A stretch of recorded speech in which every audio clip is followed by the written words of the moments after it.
Good evening. Welcome to Washington. I'm Brett Baer. They have been the best of enemies. Today, President Obama and Donald Trump shook hands at the White House, their first personal meeting after long-range and sometimes up-close animosity. Now, President-elect Trump is coming off a stunning upset of the president's favored successor, fueled in large part by his withering criticism of President Obama, dating back to his famous birth certificate challenge. President Obama has fueled the fire with campaign trail vitriol against Trump, almost unprecedented from a sitting leader, as well as one very public dressing down at a White House Correspondents' Dinner 5 years ago.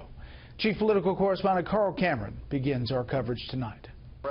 President Barack Obama hosted President-elect Donald Trump in the Oval Office for what they called a cordial meeting. Most of all, I want to emphasize to you, Mr. President-elect, that we now are going to want to do everything we can to help you succeed, because if you succeed, then the country succeeds. So we had never met each other. I have great respect. The meeting lasted for almost an hour and a half. Mr. President, it was a great honor being with you, and I look forward to being with you many, many more times in the future. Thank you, sir. At the same time, First Lady Michelle Obama met in the White House residence with future First Lady Melania Trump. Vice President Joe Biden also met with his successor, Vice President-elect Mike Pence. Afterward, Trump and Pence visited Capitol Hill for lunch with House Speaker Paul Ryan. Today, there was no sign of past acrimony. Donald Trump had one of the most impressive victories we've ever seen, and we're going to turn that victory into progress for the American people. We're going to lower taxes, as you know, and we're going to fix health care and make it more affordable and better. And we're going to do a real job for the public, and that's what we want to do, and that's why we're excited.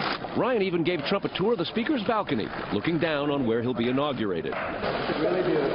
Trump and Pence met with Republican Senate Majority Leader Mitch McConnell. We're going to look very strongly at immigration. We're looking at the border. We're looking very strongly at health care. And we're looking at jobs, big league jobs. We had a really good discussion about the transition issues that we obviously agree on. Campaign insiders like former New York City Mayor Rudy Giuliani, New Jersey Governor Chris Christie, former House Speaker Newt Gingrich, Alabama Senator Jeff Sessions, and businessman Steve Mnuchin, Trump's national finance chairman, are all being considered for cabinet and other top posts, according to campaign sources.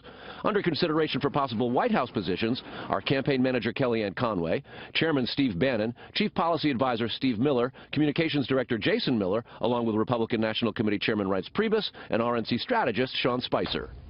But Trump's transition is off to a pretty chaotic start. He barely took part during the race, and half the transition staff was retasked to campaign organizing several weeks ago because they thought they were going to lose.